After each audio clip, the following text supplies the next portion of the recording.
They say every forest in Europe holds a secret, but in the dense heart of Germany, between misty rivers and forgotten ruins, lies a silence so ancient that even historians whisper about it. It is the silence of a kingdom that should not have vanished, and yet did. Thuringia, once a proud realm, standing at the crossroads of Roman civilization and the untamed Germanic world. Today it is a region, a name on a map, but once it was a kingdom that carried the hope of a new Europe rising from the ashes of Rome. And then it disappeared. What happened to Thuringia? Why did its kings fade into myth, while neighboring lands, the Franks, the Saxons, the Lombards, went on to forge nations that shaped the world? Was it war? Betrayal? Or something buried much deeper?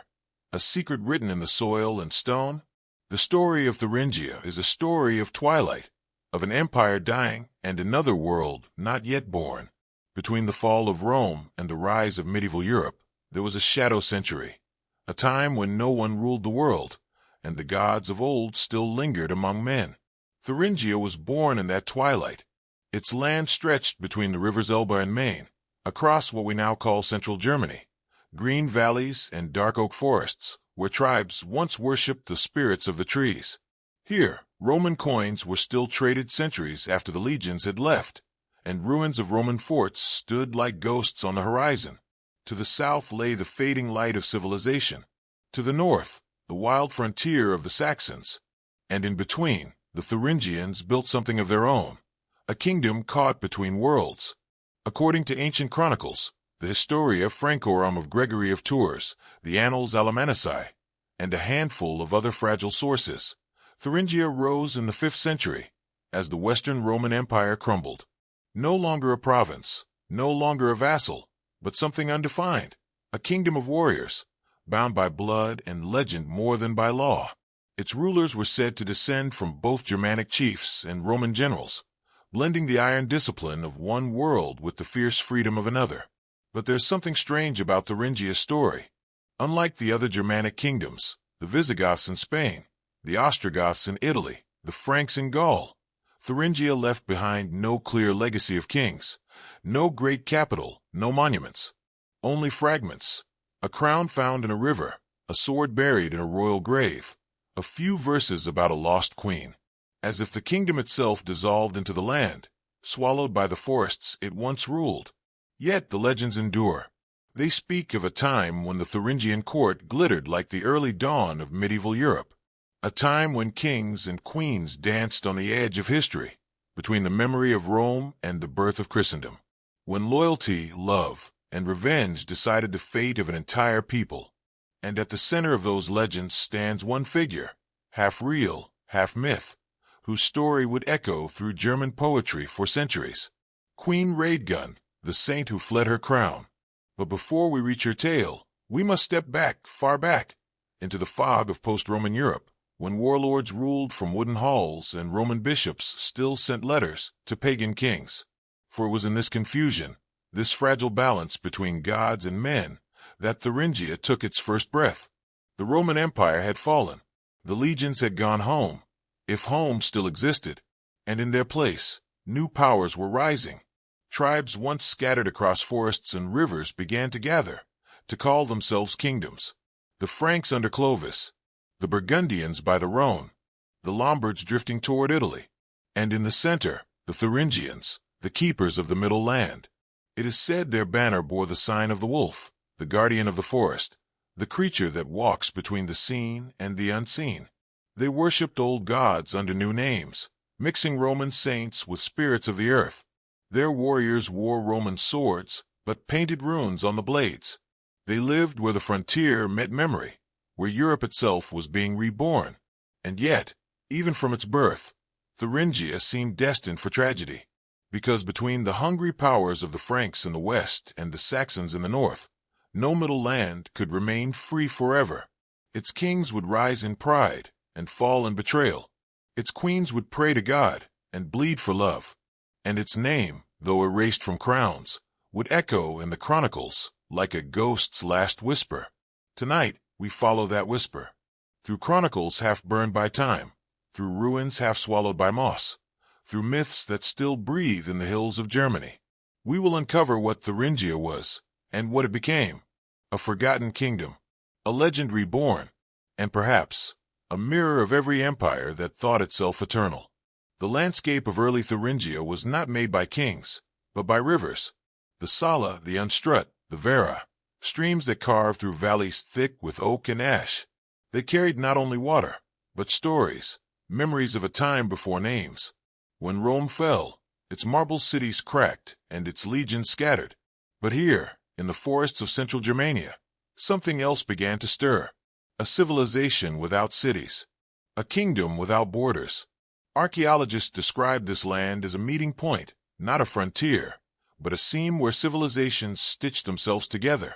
To the west lay the Franks, newly united under the warlord Clovis, already dreaming of crowns and crosses. To the east were the Slavic tribes, the Sorbs and Wends, whispering their own creation songs to the rivers. To the north, the Saxons, fierce, defiant, and pagan. And to the south, the dying echo of Rome, still breathing faintly through the monasteries and ruins of Gaul. In the midst of all this, Thuringia, a land that did not choose its destiny, but inherited it. Here, remnants of Roman villas stood beside wooden longhouses. Old trade routes still gleamed with coins from the Mediterranean, and in the shadow of ancient altars, new gods were arriving, carrying crosses instead of spears. The people who would call themselves Thuringians were a tapestry woven from fragments. Historians still debate their origins. Some say they descended from the Hermunduri, a tribe once friendly to Rome, who traded salt and silver along the Elbe. Others believe they were a coalition, survivors of many tribes shattered by the Huns, banding together for safety. Whatever the truth, the Thuringians were not born of conquest, but of survival. They rose from what remained after the world had burned. There are stories, part legend, part oral memory, that the first Thuringian leader was not a king at all, but a thane, a warrior chosen by oath, whose name was lost to time. He built his hall on a hill above the river Unstrut, a place now called Bergscheidingen. There warriors from every tribe swore allegiance, binding their fate to his. They lit torches in a circle, poured wine into the soil, and promised, "No man will claim this land from us, not while we breathe." From that vow came the first Thuringian realm. No marble palaces, no written law, only oaths, kinship, and a fierce love of land. But from these humble roots, something extraordinary grew. By the late 5th century, the Thuringians had forged a structure that even the Franks respected. A council of elders, a war king chosen in battle, and a system of tribute that bound distant villages to the crown. It was Europe's rebirth in miniature, fragile, raw, but real. The Roman chroniclers who heard of this distant kingdom wrote of it with awe. Sidonius Apollinaris called them Pharisees sed fideles, fierce, yet faithful. They were not savages, as Rome once believed. They were heirs of a dying empire's discipline, wearing its broken armor like inheritance. In their courts, Roman words mixed with Germanic runes. A priest might bless the mead before battle, invoking both Christ and Woden. Their queens, it was said, wore cloaks embroidered with Mediterranean silk, but beneath them, pendants shaped like the old sun symbol of the north. This was a culture in transition, not pagan, not Christian, not barbarian, not civilized, but something entirely its own. A bridge between the mythic and the modern. And as the smoke of Rome's fall cleared across Europe, others began to take notice. The Franks, led by Clovis and later by his sons, looked east with envy. The Saxons raided the borderlands, hungry for gold and captives. Yet Thuringia stood strong, holding its forests and valleys like a wolf guarding its den. It is during this time, the early 6th century, that the first true kings of Thuringia appear in the chronicles. Names flicker like dying candles: Herminifride, Bad-Eric, Bertichar. Brothers, rivals, rulers of a fragile unity. And beside them, the women who would shape destiny, queens whose marriages stitched or severed alliances. Among them, a name that glows faintly through time: Amalaberga, niece of Theodoric the Great of the Ostrogoths. Through her, the Thuringian royal house was tied to the very heart of Gothic power in Italy. The blood of emperors flowed through these forests. But royal blood, in that age, was not a blessing, it was a curse, because every throne in post-Roman Europe was claimed by the sword, and Thuringia, born between empires, would soon be tested by them. As the 6th century dawned, its kings sought to strengthen their line. They built fortresses on hilltops, surrounded by wooden palisades and watchtowers. They minted coins bearing symbols rather than faces, a sign that power was still a mystery, not yet personal, and they began to rule through law, not merely loyalty. Fragments of these early codes survive, the Lex Thuringorum, echoing Roman legal thought, but rooted in tribal justice. Let the blood price be paid. One passage reads, "For no man may spill the blood of his kin and go unjudged." It was not civilization as Rome knew it, but it was order carved out of chaos. The land flourished. Fields widened. Trade resumed along the ancient roads. Amber from the Baltic, wine from Gaul, iron from the mountains, all met in the markets of Thuringia. The kingdom seemed destined for greatness. A bridge between East and West. A new power rising in the center of Europe. But history, like the rivers of this land, often changes course without warning. From the west, the sons of Clovis sharpened their ambitions. From the north, the Saxons watched, restless and jealous. And within Thuringia itself, the seeds of rivalry began to sprout. Brothers divided, queens maneuvered, and the Wolf Kingdom, once united by oath, would soon devour itself. The fall of Thuringia was not the work of enemies alone. It was born from within, from pride, love, and betrayal. But before the fall, there was a moment of glory, a kingdom in full bloom, and a legend that would outlive its ruins. Long before the scribes of Frankish monasteries wrote their chronicles, the Thuringians told their history by firelight. It was not ink that preserved their past, but voice. When the winds howled through the forests and the wolves sang in the distance, elders would speak of kings who ruled when the world was still young. Their words were half memory, half magic, and so the kingdom of Thuringia began to slip from history into legend. According to these ancient tales, passed down in fragments through generations, the first Thuringian rulers were chosen not by birth, but by omen. The oldest story tells of a warrior who followed a wounded stag deep into the forest. When the stag fell beside a spring, the warrior saw its blood turn to gold in the water. He took it as a sign. There, he built a hall and swore that his sons would rule the land where the rivers speak to the stones. Archaeologists later found a spring shrine near the ruins of the early Thuringian stronghold of Arnstadt, as if myth and reality had quietly overlapped. Other legends speak of a sacred oak grove, where 3 kings were buried upright, their spears pointing toward the north, to guard the realm even in death. When Christian monks arrived centuries later, they found mounds covered in white flowers and named them the graves of giants. Even today, the hills around the Sala still bear names that echo those kings, words so ancient that no scholar can fully translate them. But the most haunting of all the early myths is the tale of the wolf banner. It is said that the Thuringian warlord carried into battle a flag made from the hide of a white wolf, the same beast that once led his tribe to safety through the snow. When the flag waved, it howled in the wind, striking fear into the hearts of their enemies. Over time, the wolf became more than a symbol. It became the kingdom's soul. They believed the spirit of the wolf guided their warriors, teaching them to fight in silence, to move unseen, and to protect their kin until death. The Romans might have dismissed such beliefs as superstition, but for the Thuringians, this was theology. They saw no division between God and earth. Every storm carried the breath of Woden, every spring the tears of Nerthus, the mother of the land. And as Christianity began to spread from the west, it did not erase these gods, it absorbed them. Woden became Saint Michael, still holding a sword. Nerthus became Mary, still mourning and merciful. Thuringia, more than most realms, lived between 2 faiths, half baptized, half pagan, half Rome, half forest. This duality shaped every story that followed. When the chroniclers of later centuries tried to write about Thuringia, they could not tell where history ended and myth began.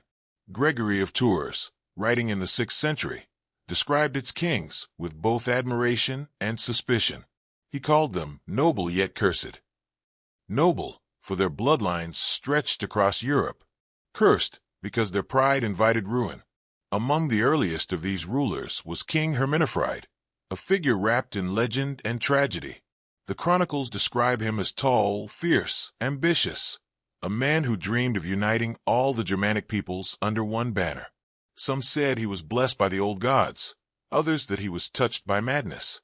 He married a Gothic princess, Amalaberga, whose uncle was Theodoric the Great, the same Theodoric who ruled Italy and claimed to restore the glory of Rome.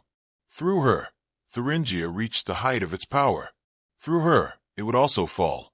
But before the fall came the Golden Age, the brief, shining moment when the Thuringian court rivaled any in Europe. There were banquets in timbered halls, poets who sang of the old heroes, and warriors who swore oaths by fire and wine. They wore brooches of silver shaped like wolves, and shields painted with spirals that symbolized eternity. They believed their kingdom would endure as long as the rivers flowed. And yet, even in this age of glory, the stories tell of omens. A raven that perched above the royal hall and would not fly away. A blood-red moon that rose before the harvest. A queen who dreamed of water rising through the floor, and when she awoke, the river Unstrut had flooded, sweeping away whole villages. Such tales, written centuries later, suggest more than myth. They suggest remembrance, echoes of real floods, famines, wars, woven into prophecy. Some historians believe these legends served a purpose, to explain why a kingdom that seemed blessed could vanish so quickly. For people standing on the edge of history, myth was a way to make sense of fate. The Thuringians saw their downfall not as failure, but as destiny. A test of faith, a cleansing by fire. They believed no kingdom truly dies. It only transforms, waiting to rise again when the land remembers its name. And indeed, long after Thuringia was conquered, villagers still whispered prayers to the sleeping kings beneath the hill. In medieval folk songs, the wolf banner was said to stir when danger approached, as if the spirit of the old realm still guarded the forests.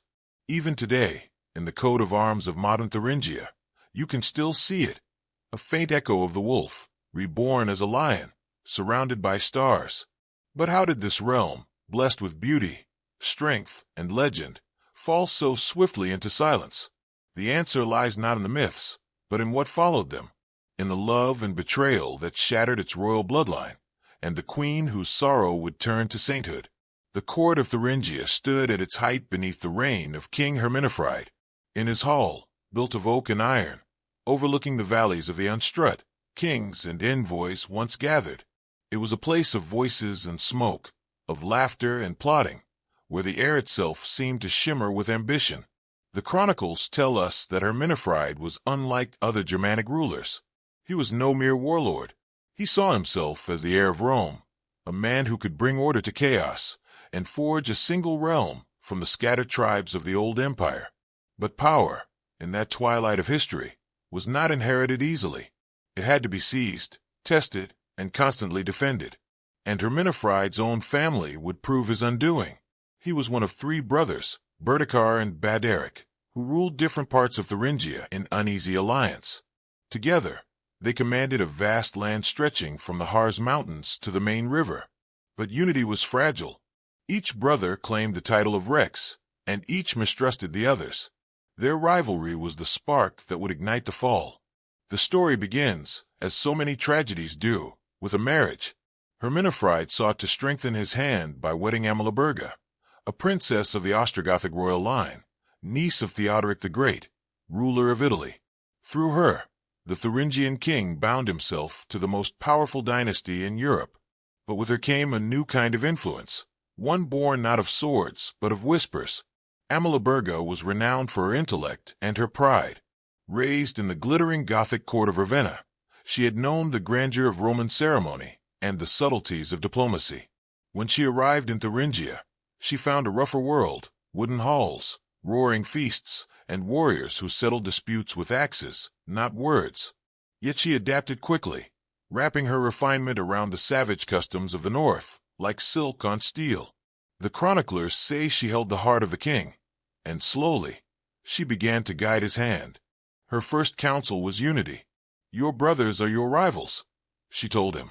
"A kingdom divided is no kingdom at all." Herminifride listened. And soon war followed. He turned against his own blood, first Berdichar, then Bad Eric, crushing them in swift campaigns that left the rivers red and the throne empty, but for one. When the fighting ended, Herminifride stood as the sole king of Thuringia. For the first time, the land had one ruler and one queen. But power bought with betrayal carries its own curse. Though his realm grew stronger, the bond of loyalty that had once held it together began to fray. The nobles whispered that the king had shed kinblood, that the spirits of his brothers wandered the night, seeking vengeance, and the old priests murmured that the gods of the forest had turned their faces away. Meanwhile, to the west, the Frankish kingdom under the sons of Clovis watched with interest. The Franks, newly Christianized and relentlessly ambitious, coveted the rich lands of Thuringia, its iron, its forests, its trade routes. They saw in Herminifride both a rival and an opportunity. And so began the slow, careful dance of politics and deceit. The Franks sent envoys with gifts. They spoke of friendship, alliance, even kinship through marriage. Herminifride, proud and cautious, hesitated. Amalaberga, however, saw the game more clearly. She distrusted the Franks, their smiles, their promises, their priests. It is better to be feared than befriended by wolves, she warned. But Herminifride, still haunted by the ghosts of his slain brothers, sought peace at any price. Among those who advised him in these years was Radegund, his niece, the daughter of his fallen brother Berdichar. She had been taken into the royal household after her father's death, a child of sorrow and silence. The chroniclers describe her as radiant but solemn, a girl with eyes that saw both heaven and earth. Amalaberga raised her as her own, teaching her Latin, prayer, and the ways of the court. But the bond between queen and ward would one day fracture the realm itself. For in Radegund, there grew a faith that neither pagan nor political power could contain. She saw the world differently, not as conquest or dynasty, but as redemption. Her prayers, whispered in the corner of the hall, would one day be heard across all of Christendom. But that time had not yet come. For now, Thuringia still stood, strong in appearance, weak beneath the surface. The Frankish kings pressed from the west, testing its borders. The Saxons probed from the north. And Herminifride, torn between the counsel of his queen and his own guilt, began to waver. There is an old Thuringian saying, one preserved in later folklore: when the wolf forgets the forest, the hunters find him. In his hunger for peace, Herminifride forgot what made his kingdom endure: unity, courage, and the silence of the wolf. Instead, he reached for diplomacy and grasped a hand that would pull him into ruin. The Franks proposed a meeting, a promise of lasting peace. Herminifride agreed. They met near the river Unstrut, the same waters that had witnessed his rise. There, under the banners of truce, he crossed to greet the Frankish envoys. But as he stepped ashore, the treaty turned to treachery. The Franks seized him. He was taken captive, a king without a throne. In later accounts, it was said that Amalaberga watched from the hill as her husband vanished beyond the trees, her face pale as snow. Some say she cursed the Franks. Others say she cursed herself. Herminifride would never return. He died in captivity, under mysterious circumstances, pushed from a wall, according to Gregory of Tours, though no one ever found his body. Thus ended the last king of Thuringia. The kingdom collapsed almost overnight. Frankish forces poured in, burning halls and breaking oaths. Those who resisted were slain or enslaved. The wolf banner was torn down, and the land that had once dreamed of empire was absorbed into another's. But even in ruin, something survived. A story, a woman, the orphaned niece who would carry the soul of Thuringia beyond its borders, transforming its tragedy into sanctity.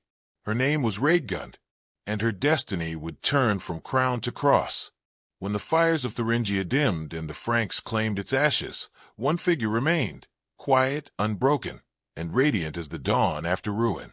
Her name was Radegund. She was no longer the king's niece, nor the ward of a queen. She was a prize of war, taken by the victors to the court of their king, Clothar I, son of the mighty Clovis. She was a child when her world ended. But from that ruin, something extraordinary began to grow. The chronicles tell us that Radegund was led away from her homeland as captives wept behind her. She walked through the same forests where her father had fought and fallen, past rivers that once sang the songs of her ancestors. When she reached the Frankish capital, Soissons, she was placed among the royal household, a foreign princess, educated, observant, and silent. She never spoke of revenge. Instead, she watched. Radegund grew into womanhood under the shadow of conquest. She was graceful, intelligent, and deeply devout, a soul out of place in a court built on power and appetite. Clothar, the Frankish king, was a man of brutal ambition. He admired her beauty and her lineage, and soon took her as his wife. To the world, she was now queen, the consort of a monarch who ruled half of Gaul.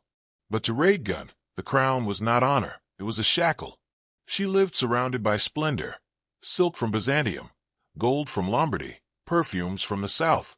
But within her heart, she carried the forests of Thuringia and the ghosts of her kin.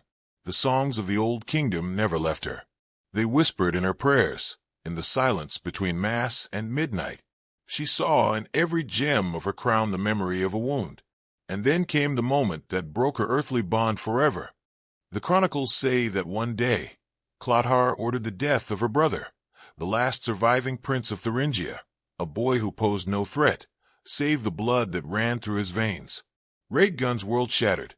She fled the palace barefoot, weeping, seeking refuge in the only power greater than kings, the church. It was in the city of Noyon that she found sanctuary. There, she threw herself before the bishop and begged to take holy vows. The bishop hesitated. Few women defied a king and lived. But Radegund's conviction was unshakable. "I am already dead to this world," she said, "for the world has slain all that I love." And so, the queen became a nun. Clothar raged, demanded her return, even sent soldiers to seize her. But the church, unwilling to provoke divine wrath, protected her. Radegund was allowed to remain, her crown traded for a veil, her palace for a cloister. She later founded the Abbey of the Holy Cross in Poitiers, one of the most famous monastic communities of the early Middle Ages. It was not a place of silence alone, but of learning, charity, and strength. Radegund became a legend even in her lifetime, the queen who gave away her jewels, who washed the feet of the poor, who healed the sick with her hands. Her abbey became a refuge for women of noble birth seeking freedom from forced marriages, a sanctuary for those who wished to serve God rather than men. In time, the Emperor of Byzantium sent her a gift, a relic said to contain a fragment of the true cross. When it arrived in Poitiers, carried by solemn priests, the streets filled with people singing hymns. Radegund knelt before the relic and wept, not for glory, but for grace. Her abbey was thereafter named the Monastery of the Holy Cross, and her legend spread far beyond the walls of France. Yet, even as she lived the life of a saint, she never forgot Thuringia. In her letters and prayers, she often spoke of the land of my fathers, the rivers that knew my tears, and the hills that cradle the bones of kings. She asked her sisters to pray for the souls of those who fell in the ruin of our people. To her, holiness was not escape, it was remembrance. By sanctifying her pain, she kept her homeland alive. And thus, the story of Thuringia changed. What had been the tale of a fallen kingdom became, through her, a story of redemption. Its memory was no longer bound to swords and blood, but to prayer and peace. The wolf, symbol of vengeance, was transfigured into the lamb.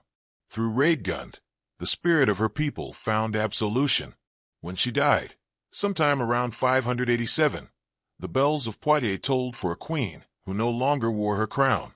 But in the chronicles that followed, her name was written not among rulers, but among saints. She became Saint Radegund, protector of the broken, defender of the forgotten. In Thuringia itself, centuries later, her cult would take root again. Chapels raised in her name, pilgrims walking paths said to trace her childhood steps. The legend had come full circle. The last queen of Thuringia had become its eternal guardian, and through her, the fallen kingdom was not lost, only transformed. Yet, even as her story sanctified the past, another question remained unanswered. What truly became of the land she left behind? Its people, its gods, its ancient symbols? For while Radegund's soul turned to heaven, Thuringia's earth still whispered with older voices, voices that refused to be silenced. After Radegund's flight and the fall of her royal house, Thuringia ceased to exist as a kingdom, at least on maps. The Franks divided its lands among their nobles, redrawing borders, renaming towns, and erasing the traces of its sovereignty. But erasure is never complete. A name scratched from parchment may still linger in the earth. And in Thuringia, the earth remembered. For generations, the peasants who tilled its soil spoke of the sleeping kings, rulers who had not died, but merely descended beneath the ground to wait for their people's deliverance. It was said that when the time of darkness came, they would rise again, their swords blazing like dawn over the forests. In the hills near Gotha and Eisenach, farmers told of faint drumming beneath the stones, the heartbeat of buried armies. No scholar could prove it, but every child in those villages knew. Thuringia was not dead. It was only dreaming. Archaeology would later find strange echoes of these tales. Mounds filled with gold and iron, rings of standing stones, and grave goods untouched since the 6th century. One burial near Nordhausen yielded a crown of hammered bronze, resting beside the bones of a man once buried sitting upright, as if watching. In the same site, traces of fire suggested a ritual burning before the tomb was sealed. To the modern mind, it was a funeral. To the Thuringians, it was passage, a king crossing into the land beneath. Christian monks who came to these regions centuries later tried to replace the old stories with holy ones. They built monasteries atop sacred groves, renamed rivers after saints, and carved crosses into ancient stones. Yet even in the carvings, the old symbols remained. Underneath the crucifix, one might find the faint outline of a wolf's head, or the spiral of eternity, marks that no chisel could fully erase. The two faiths did not destroy one another. They intertwined, like vines on the same trunk. By the 8th century, Thuringia had become part of the expanding Frankish Empire under Charlemagne. Officially, it was a province, a quiet frontier of Christendom. But in its folklore, something older still pulsed. Travelers spoke of ruined halls where candles burned without hands to light them, of misty clearings where a woman in a silver cloak appeared by moonlight, the spirit of a Thuringian queen, still searching for her lost people. In some villages, the farmers left offerings of bread and milk at the forest edge for the Lady of the Hill. The priests called it superstition. The villagers called it memory. Over time, these legends changed shape. The kings beneath the hill became knights. The wolf spirit became a guardian of hunters. The lost queen became a saint who walked between worlds, a shadowed echo of Radegund herself. In the medieval ballads sung along the Rhine, Thuringia appeared again and again, a land of vanished splendor, a place where gold lay hidden under moss, and where oaths still bound the living to the dead. There's one particularly haunting tale, recorded in a 13th century manuscript found in Erfurt. It speaks of a shepherd who, wandering through the fog, found a door in the hillside. When he opened it, he saw a great hall filled with sleeping warriors. Each wore a crown, their hands resting on swords that glowed faintly blue. At the far end sat a queen, her face serene, her eyes half open as if listening. The shepherd fled in terror. When he returned with others, the door had vanished. Only a patch of grass remained, warm to the touch. The chronicler ended with a single line: "The kingdom beneath the roots still waits for its dawn." Modern historians dismiss such stories as folklore. Yet, beneath their poetry lies truth, not a fact, but a feeling. For the people of Central Europe, Thuringia became more than a lost kingdom. It became a symbol of endurance, of identity, of the fragile bridge between the pagan past and the Christian world that replaced it. Its story reminded them that no empire, however grand, can erase the soul of a land. Even as centuries passed and castles rose on its hills, Thuringia retained its otherworldly air. The forests remained deep, the valleys misty, the rivers whispering in strange tones. Travelers wrote that twilight came early there, and that the stars seemed closer to the earth.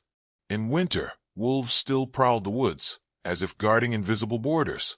And somewhere in that silence, the echoes of an ancient kingdom still lingered. By the time the Middle Ages blossomed into the age of troubadours, Thuringia had found a new voice.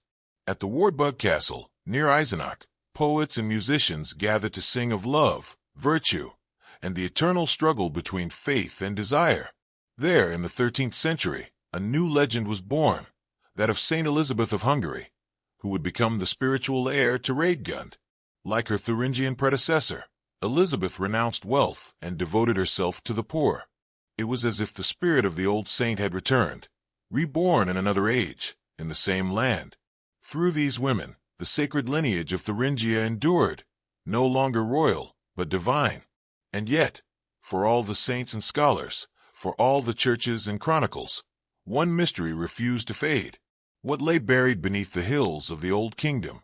Some said treasure, others said bones. But those who listened more closely heard something else, a heartbeat, faint but steady, beneath the soil of time. It is there, perhaps, that the story of Thuringia truly lives, not in crowns or thrones, but in the rhythm of the earth itself. The same earth that bore a kingdom, watched it burn, and kept its memory safe beneath the roots. Every kingdom leaves behind symbols, fragments that carry the soul of what once was. For Thuringia, those symbols still breathe in the land. The wolf, the river, and the queen. Each one tells a part of the same story, a meditation on survival, loss, and transformation. The wolf was the oldest and fiercest emblem of Thuringia. It prowled through their mythology long before banners and crowns. To the Thuringians, the wolf was neither good nor evil, it was balance. A creature of silence, cunning, and loyalty. It hunted alone, yet it belonged to a pack. It was wild, yet wise. In that paradox, the Thuringians saw themselves, a people caught between civilization and wilderness, faith and instinct, Rome and the forest. When the Roman writers called the tribes of the north barbarians, they meant chaos, the howl beyond the wall. But for Thuringia, the howl was not chaos. It was identity. Their warriors painted wolves' heads on their shields, their kings swore oaths beneath wolf pelts, and their poets compared courage to the patience of the predator who waits, invisible, until the right moment strikes. After the fall, the wolf turned ghostly. In folklore, it became the White Guardian, a spectral beast seen by travelers at dusk, walking along the edges of the forest. To see it was both omen and blessing. It meant that the spirit of the land still watched over its people. Even today, in the coat of arms of Thuringia, the lion that replaced the wolf carries the same defiant stare, tamed, yet never conquered. Then there was the river, always the river. The Sala, the Unstrut, the Vera, names that murmur like an incantation. In Thuringian lore, rivers were more than geography. They were veins of memory. They divided kingdoms and united tribes. They carried Roman coins, Gothic swords, and Frankish prayers, all borne along the same current. Every flood, every drought, every reflection in the water was a message from the gods. The chroniclers noted how often Thuringian kings built their halls by rivers, as if seeking counsel from something older than themselves. In the myths collected centuries later, the rivers became personified, goddesses of memory and time. The Unstrut was the river of oaths, where warriors swore fealty. The Sala was the river of sorrow, where queens wept and kings fell. The Vera was the river of return, said to lead to the hidden realm beneath the hills. Together, they formed a trinity of meaning, loyalty, loss, and rebirth. Perhaps it was no accident that the kingdom's greatest tragedy, the capture and death of Herminifride, happened by the river. Water remembers, even when men forget. And centuries later, villagers would still say that on certain nights, when the moonlight glides across the Unstrut, one can hear hooves on the riverbank, and a faint splash, as if a king still crosses, endlessly seeking his crown. But the most enduring symbol of all was the queen. She began as Amalaberga, proud and cunning, then became Radegund, saint and exile, and later, countless others, women who bore the weight of faith, duty, and loss. In the myths, the Thuringian queen was more than a person.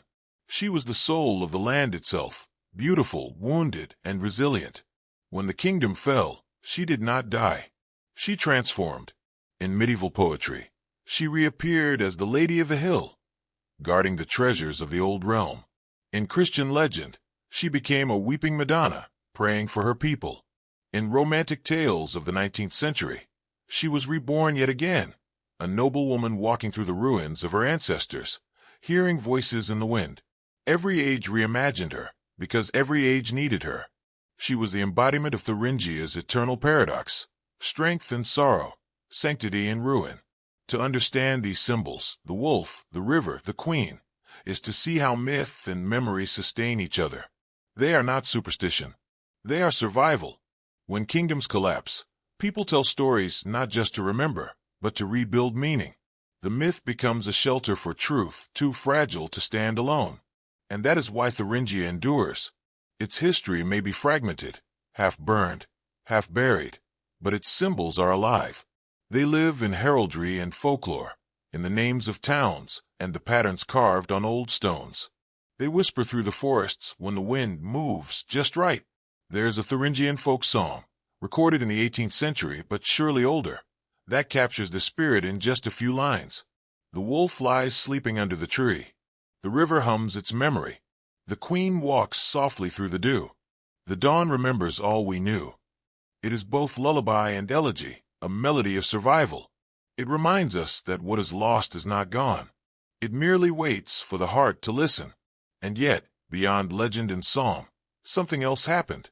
Something that pulled Thuringia back into the waking world, into chronicles, politics, and faith. For even as the old symbols lingered, scholars and monks began to ask, what was true? What was imagined? Where did myth end and history begin? That question, as old as the ruins themselves, would shape the centuries that followed. Because to rediscover Thuringia was not just to study a forgotten kingdom. It was to look into the mirror of Europe's own rebirth. The story of Thuringia might have ended in fire, yet somehow, it became the ember from which much of Central Europe's imagination would reignite. Centuries after its fall, when the world had changed beyond recognition, its spirit still moved quietly through language, art, and faith. Like the roots of an old oak, invisible beneath the soil, it continued to feed everything that grew above it. By the High Middle Ages, the name Thuringia had returned, no longer as a sovereign kingdom, but as a duchy within the Holy Roman Empire. Its lords now bore Latin titles, its people spoke a soft German tongue, and its lands were dotted with monasteries, where monks copied both scripture and legend. To them, the past was not a ruin to forget, but a mystery to interpret. In the abbeys of Fulda and Erfurt, scribes wrote of the Regnum Thuringorum, the ancient realm of their forefathers. They debated whether its kings had been pagans or Christians, heroes or sinners. They preserved Radegund's letters, recorded her miracles, and added new ones whispered by pilgrims who swore that her presence still healed the sick. Every relic of her life, a veil, a piece of parchment, a drop of oil from her lamp, became a thread connecting the medieval world to the half-mythic kingdom that came before it.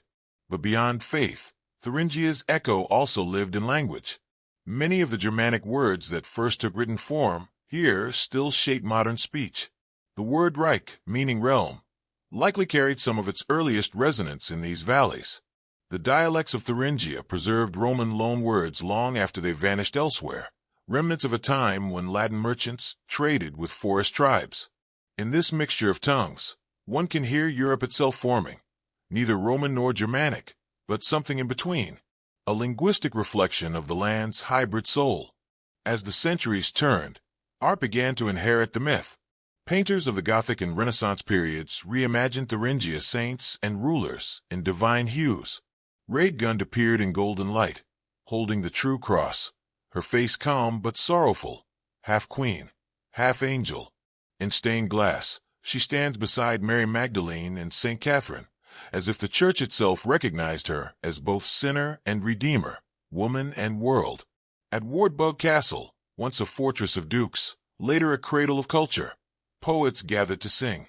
There, in the 13th century, the famous Sangerkrieg, or minstrel contest, was said to have taken place.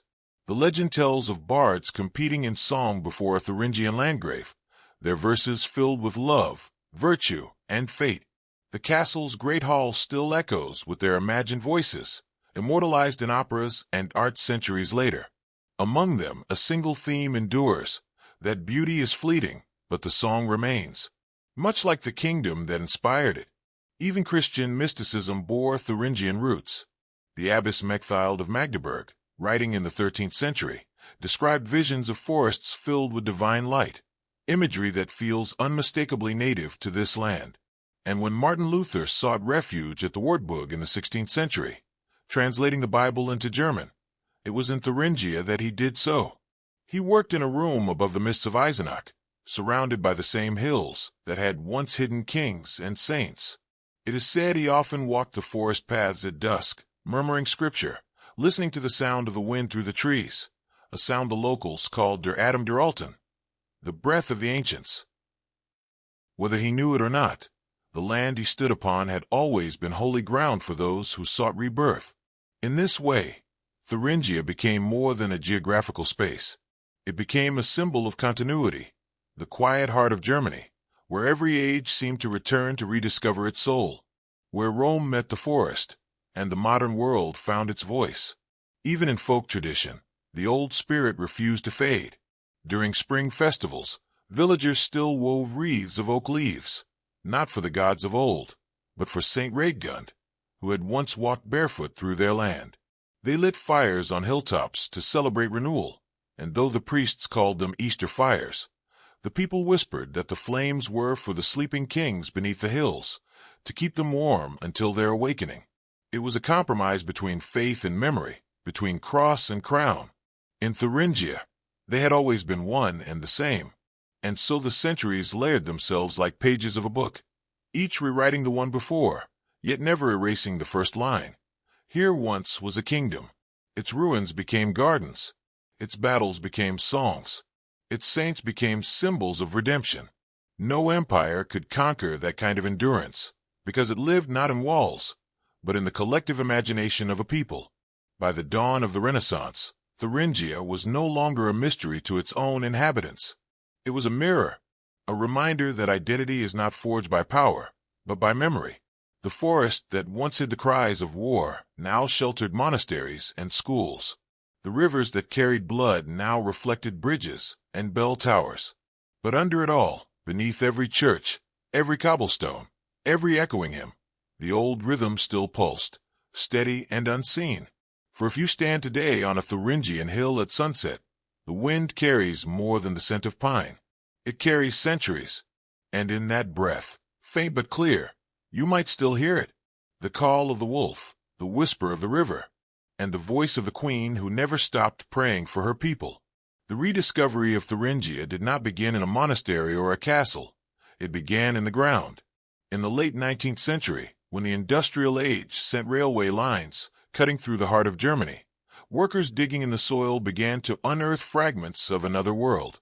Bronze clasps, weapons blackened with time, tiny beads of glass the color of forest moss, and then the unmistakable curve of a crown. The crown, or what remained of it, was found near Arnstadt, the same region where legend claimed the first Thuringian king once built his hall. Its gold was thin, fragile, its design simple, more tribal than royal. Yet, its presence raised a question that no chronicle could fully answer. Who, exactly, were the Thuringians? Archaeology soon revealed that the people of this land were not a single tribe, but a mosaic, a blend of Germanic settlers, remnants of Roman frontier families, and even early Slavic clans who drifted westward during the migrations. Their pottery carried southern shapes. Their jewelry hinted at Gothic influence. Their graves combined pagan and Christian symbols side by side, a cross beside a sun wheel, a chalice resting atop a sword. This mingling was not confusion. It was identity. The scientific world, once dismissive of medieval legend, began to see Thuringia as more than a romantic myth. It became a case study in how civilizations transform, not by sudden collapse, but by quiet fusion. Historians compared it to a chemical reaction, the dying embers of Rome combining with the oxygen of the northern tribes to ignite something entirely new, medieval Europe itself. Anthropologists found evidence of continuity in the bones. Even after the so-called fall, life went on. Children were born, fields were plowed, songs were sung. The people of Thuringia had not vanished, they had simply changed names. The Franks who conquered them absorbed their customs, their local gods. their way of building and weaving. Within a few generations, Thuringian blood flowed quietly through the veins of those who called themselves something else. But for every fact unearthed, there was still the pull of legend. Archaeologists often remarked on the strange feeling that hung over Thuringian sites, a stillness, as if the land itself remembered. One excavation near Nordhausen uncovered a warrior's grave, surrounded by the bones of wolves. To the scientists, it was ritual symbolism. To the locals, it was proof that the wolf banner had once truly flown. The modern historians took another approach. They sifted through the writings of Gregory of Tours, the fragments of Jordanes, and the Lex Thuringorum, the law code written down long after the kingdom had fallen. What they found was a portrait not of a primitive tribe, but of a people in transition, a society that valued justice, kinship, and the sanctity of oaths. They taxed their neighbors, negotiated treaties, and even held councils that resembled early parliaments. It was, in many ways, a prototype for the feudal order that would soon dominate Europe. And yet, the legends persisted, stubborn as roots. In the 20th century, folklorists collecting oral tales in rural Thuringia were astonished to find stories still circulating about the last queen, who walked the forests at night. Some described her as a saint carrying a lamp. Others said she appeared as a wolf with human eyes, guarding lost travelers. When asked her name, the old storytellers gave many: Radegund, Amalaberga, the lady under the hill. They spoke of her as if she were still alive. Psychologists studying these tales called them survivals of myth.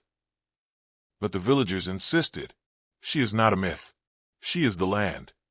And perhaps, in a way, they were right. Modern science can tell us what Thuringia was, its borders, its battles, its DNA. But legend tells us why it mattered. It reminds us that behind every artifact lies a heartbeat, behind every ruin a prayer.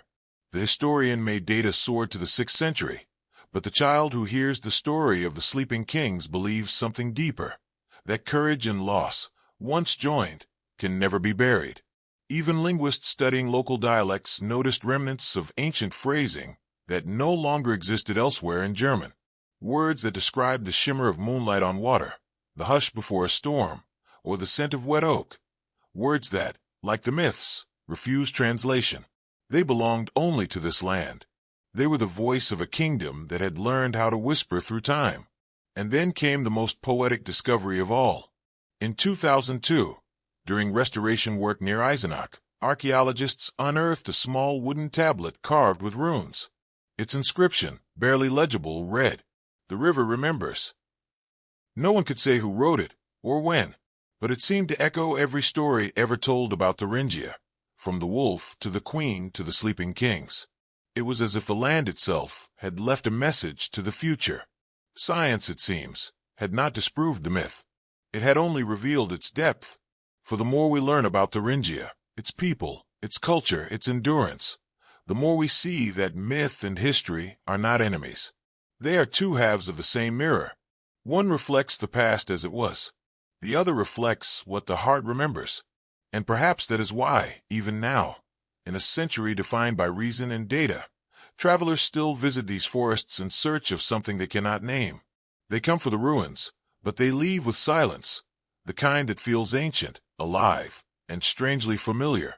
Because in Thuringia, the line between what was and what still is has never truly been drawn. If you travel through Thuringia today, the map will not tell you where the kingdom once stood. The highways hum where Roman roads once ended. The forests stretch quietly, as they have for 1,000 years. But if you stop, if you listen, truly listen, you may still feel it. Something beneath the noise. A rhythm like breath.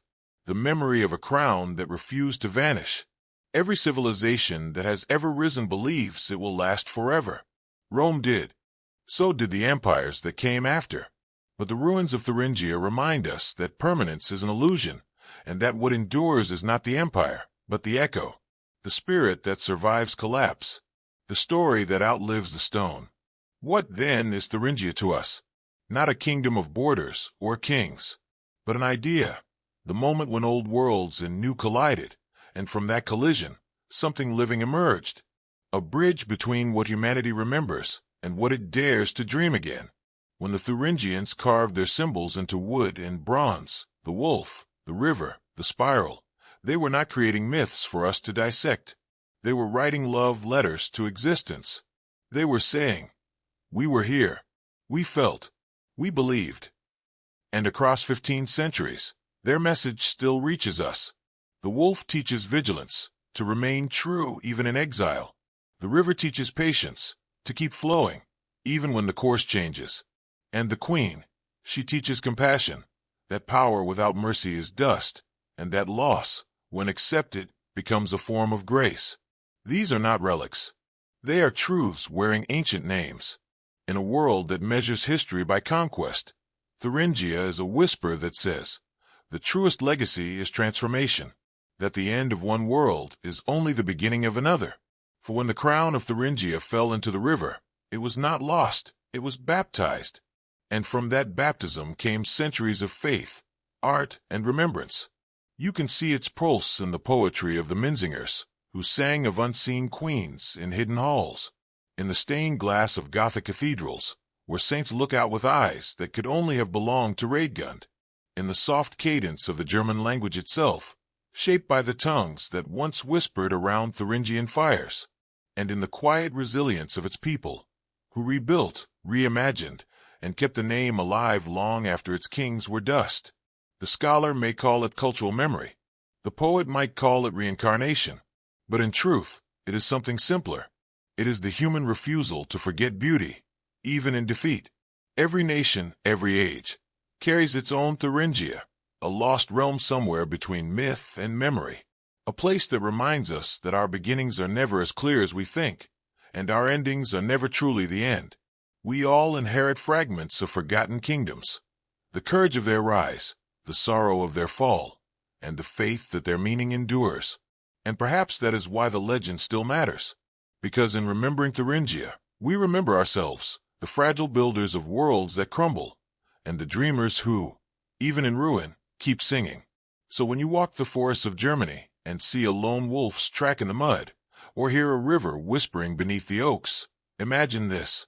Somewhere beneath your feet, the kings are still watching, the queen is still praying, and the land, unchanged and eternal, is still telling their story, not as history, but as promise, a promise that nothing truly vanishes, that what we love, we preserve, that even a fallen kingdom can become immortal if it is remembered. And so, the mysterious kingdom of Thuringia, the lost realm of Europe after the fall of Rome, still lives, not in crowns, not in castles, but in the pulse of the earth, in the echo of our language, and in the quiet truth that every ending is only another beginning.